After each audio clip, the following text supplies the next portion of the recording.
ছেলে হঠাৎই বায়না করে বসলো আজকে মোগলাই পরোটা করে দাও মা। তো মোগলাই পরোটা করে দেবো, ঘরে কিন্তু চিকেন রাখা নেই বাবু। বললো ডিম আছে তো, ডিম দিয়েই আজকে মোগলাই পরোটা করে দাও। আমি কিন্তু কোনো মশলা বাটতে পারবো না এই গরমে, মশলা ছাড়াই করে দেবো সিম্পলভাবে। বললো তাই করে দাও। ঠিক আছে, ডিম দুটো ফেটিয়ে নিয়ে তার মধ্যে দিয়ে দিলাম কাঁচা লঙ্কা কুচি, পেঁয়াজ কুচি আর পরিমাণ মতো লবণ আর একটু টোস্টের গুঁড়োও দিয়ে দিলাম। দিয়ে এবার ব্যাটারটা ভালো করে গুলে রেখে এদিকে আমি ময়দায় আগে থেকেই ময়ান দিয়ে ভালো করে মাখাই ছিল।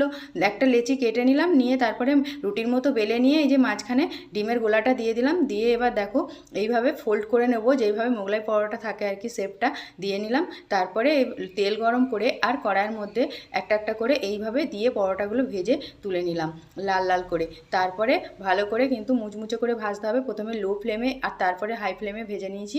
এবার আমি একটু ছুরির সাহায্যে কেটে নিয়ে তারপরে পিসগুলো এইভাবে ছোটো ছোটো টুকরো যেমন দোকানে করে দেয় সেইভাবে কেটে দিয়ে দিলাম প্লেটের মধ্যে সাজিয়ে। একটু সস দিয়ে ছেলে তো খেয়ে বললো দারুণ হয়েছে। ভালো লাগলে ভিডিওতে লাইক আর সাবস্ক্রাইব